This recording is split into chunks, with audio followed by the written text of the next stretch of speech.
learn the simple formula that works for everybody, and I can give it to you in just a couple of sentences. A simple formula. Kids can understand it.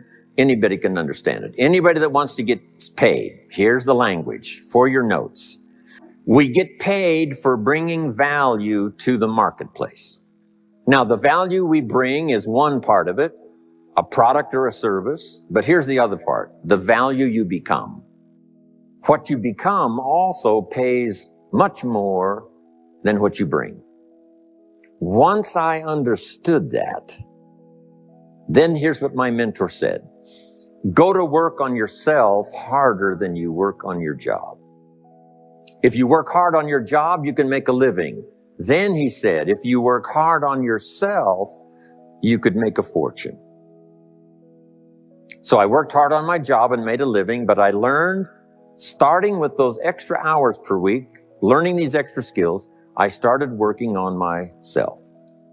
Because all you have to do is make sure you become more valuable and more valuable and more valuable. You don't have to work on the economy. Because here's the first note. Each person's income is determined primarily by their philosophy, not by the economy. Once I understood that, then I said, well, I don't have to go to work on the economy. And the answer was no. You only have to go to work on yourself. Here's what my mentor said that's some of the best advice I ever got. He said, Mr. Rohn, if you will change, everything will change for you. If you'll start making personal changes, your income will change, your health will change, your future will change, everything will change, if you're willing to start making the changes. So sometimes a negative experience now causes us to really make a sudden shift in our philosophical guidance system that says, hey, I'm never going to let this happen to me again. And my mentor taught me to always keep a journal. Here's what he said, don't trust your memory. If you want to live a dynamic life, multiplying your income, multiplying your future, be a good student. If a good idea comes your way, write it down, then ponder it, then perhaps go do it. Here's what changed the second 6 years of my economic life. It was my philosophy that changed. The set of the sail of better thinking, correcting the errors of the past and picking up new disciplines for the future. That's all I had to do at the end of the first 6. Correct the errors of the past and then pick up some new disciplines for the future. And my total life changed. The second 6 years was totally different than the first 6 of my working life. And guess who can do that? Anybody. Now you can keep on the same path for the next couple of years as you have the past 2. But if you wish to, and maybe everything's okay for you and you don't need to, but if you need to make some changes, I'm telling you, you can start doing it today so that the next 2 years will be drastically different than the last 2. And anybody who wishes to do that can. And you can do it between ages 40 and 43. You can do it between ages 13 and 50. You can do it between ages 60 and 62. Any 2 years, any 5 years that you wish to drastically change from the previous 5, you can do it. If you wish to. Now, this isn't written. This is not a law. Here's what it's called. Opportunity. If you don't know you can drastically change your income, change your future, change your health, change your marriage, change everything. If you don't know that, some people then go year after year after year after year not making much change simply because they didn't get to the class. They never read the book. They never went to the seminar. They never made the discovery. They didn't seek for the knowledge of how could I make my life better. And if you just rock along, I'm telling you it's okay. Anybody can live any way they choose. But I'm here to tell all of you that if you wish to, it's possible to make the next 3 years totally different than the last 3. And all you have to do is just a few things.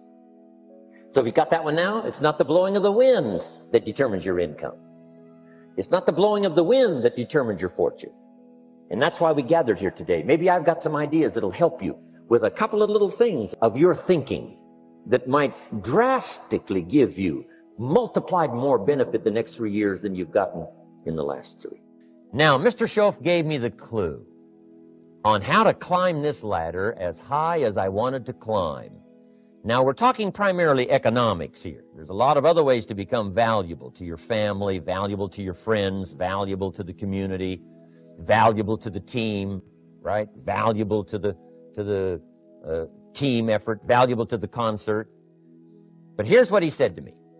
In climbing this ladder economically, all you have to do is work harder. on yourself than you do on your job.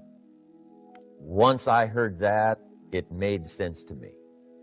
I kept hoping that everything else would change around me, found out that if I went to work on myself, worked on my skills, worked on my language, if I became better than I was each year, if I grew in skills and language and vocabulary and competence, then I would become attractive to the marketplace. 3 ways now to learn from other people. Here's number 1, learn from what you see. One of the great watchwords of these early years of the 21st century, pay attention. If you just watch, you can pick up clues. Success leaves clues. And if you'll be a better observer of the winners and the losers, those that are doing well and those that are falling behind, and just take mental notes and good notes and say, I'm going to adjust what I'm doing based on what I see. Here's number 2. We learn so much from other people based on what we hear. Here's good advice on that. Be a selective listener. Listen to voices of value that have experience, ideas, reputation, something valuable to share. Now here's number 3. Read all the books. Now there's millions of books, so you can't read all the books. But make this note. Read all the books you need to read to make you as wealthy as you want to be, as healthy as you want to be, as prosperous, as productive, as unique a human being as you want to be. Read all of those books. Don't leave those books go unread. Because so often we find ourselves racing to get ahead, thinking about our next achievement so much that we can't appreciate the time in between. Happiness is here and now. Happiness isn't the end result. Happiness is part of the journey. There's an old saying that goes like this: the road to heaven is heaven. The happiness that you're searching for in the future must be found today. The success you're after in the future will only be found by working on it today. Success is the balance between the need for active achievement and the satisfaction in taking the time to acknowledge what you've already achieved. Take time to reflect while you're enjoying the plateau. And while you're reflecting back on your past accomplishments, think about something else. Think about the potential within you that's still untapped. Consider these 2 questions during your time of reflection. Number 1, what could I have achieved in the past had I been more diligent? Could I have been more disciplined, worked smarter instead of harder, said no more often to social functions, to community commitments? What could I have achieved in the past had I tried a little differently? Only you can answer this question. It's very personal. While you're reflecting and enjoying your plateau, all I'm asking is that you dig a little deeper and see if you can't be a bit more effective next time. Work a little smarter instead of a little harder. So that's question number 1. What could I have achieved in the past if I tried a little more diligently? Now here's number 2. How can I achieve more in the future? Well, if you take some quality time to thoughtfully answer question number 1, you'll probably have a clue as to what's needed in the future. Do you need to work more diligently? Do you need to be more disciplined? Do you need to work smarter instead of harder? Do you need to say no more often? Do you need to manage your time better? That's one of the keys to reflection. You can put down on paper what worked for you in the past and figure out ways to translate this information into the future. You can design your better future if you can learn from your past. You can face your future with more excitement, more anticipation, when you design a future worth getting excited about. You can see your future and have it pull you, but don't forget to appreciate yourself for what you have done so far, for what you have done today. Know that your appreciation of yourself and your achievements will continue to fuel the fire of ambition. Self-appreciation is an integral part of success. You must develop a strong appreciation for your own style, your own methods, your own process. Take a self-appreciation inventory. Ask yourself a few questions. Start with number 1. What have I achieved in the last 4 days, the last 2 weeks, the last 6 months, the last year, the last 10 years? What have I achieved during these time periods? Write it down. Take a self-appreciation inventory of all you've done and all you've accomplished and all you've become. Take inventory of yourself. Now compare this list to your goals. Have you accomplished all you set out to do in the last 4 days, 2 weeks, 6 months, 1 year, 10 years? Compare your list.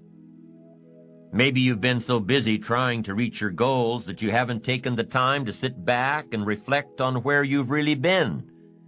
Look back at your list and say, wow, I really have been through a lot. I really have learned a lot. Look what I've done. Look what I've become. I wasn't like this 10 years ago or even 1 year ago. Look at me. I'm doing okay. Building your ambition takes little steps. 1 step at a time, 1 day at a time, 1 week at a time. And it's like taking your family to a reunion where people haven't seen your kids for 6 months or even a year. They say, my, look how you've grown.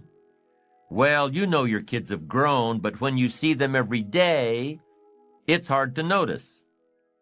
So write down all your accomplishments and see where you've been and what you've done and who you've become. You'll say, oh, look how I've grown. And that's step 1 in taking a self-appreciation inventory. Now here's step 2. What could I have achieved that I didn't? Be honest now, this is your inventory. Nobody else has to see it. What could you have achieved over the last week, the last month, the last quarter, the last year? What could you have achieved that you didn't? Would a game plan have made a difference? Would your direction have made a difference? Would greater preparation have made a difference? Would more discipline have made a difference? In how you changed your habits, changed your life? Would time management have made a difference? Major time over minor time? Ask yourself, what could I have achieved that I didn't? Now take this 1 step further with number 3. What do I want to achieve in the next 4 days, the next 2 weeks, the next 6 months, over the next year, over the next 10 years? What do I want to achieve? Well, all this falls in line with your goals. What you could achieve has to fall in line with what you want to achieve. What you could do has to line up with what you want to do. And what you could become has to meet, what do I want to become? Everything affects everything. And through the proper disciplines practiced every day, through the proper disciplines, the what could I do has to match up with what do I want to do? And here's number 4. What can I do to achieve this that I'm not doing now? What could I do to achieve my goals that I'm not doing now? What things do I need to work on that I'm not working on now? Remember, it's easy to do the disciplines, the little things every day, and it's easy not to. It's easy not to. Look back at the list you made of your 3 most important work-related goals. Look back at your list of the 3 most important personal and spiritual goals. How are you doing with these? Are you making progress a little each day, a little each day? Are you appreciative of the progress you've made so far?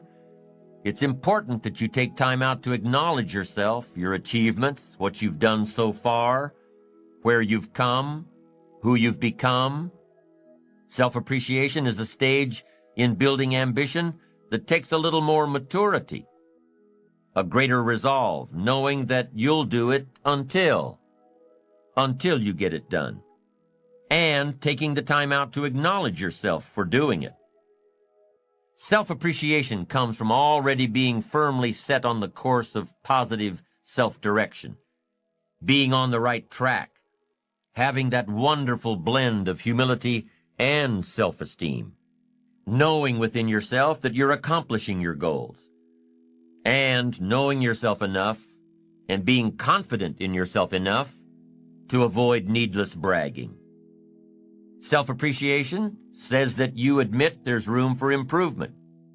knowing that you're on the right track, but admitting the need for continued growth, more books, more seminars, more skills, more disciplines, greater awareness, bigger vision.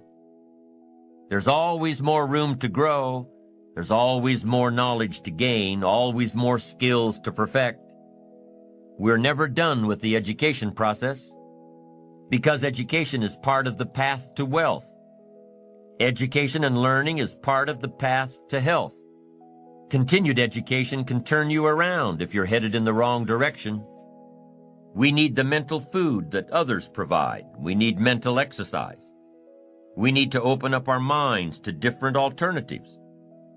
We need to learn to appreciate the other side of the debate so that we can strengthen our own and defend our own. We need to expose ourselves to a wide range of thoughts and philosophies and ideologies. You've got to listen to a variety of speakers, read a variety of books. No one speaker has all the answers for you. No one book has all the answers. You can't get all the answers from one person. We need a variety of influence to give us input, to give us ideas, to manage our business, to manage our relationships, to manage our finances, to take advantage of our time. We need a variety of influences.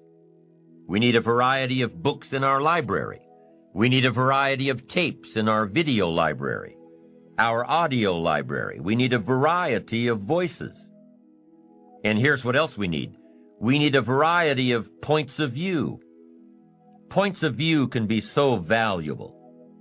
Somebody says, "Did you ever see it from over here?" And you say, "No." So you step over there where they are and you take a look back over here from their point of view. And you say, "My gosh, I never thought from this perspective. It's so different. No wonder you think the way you do." Here's the clue. Take advantage of all that's available in terms of mental food and mental exercise. Be eager to learn.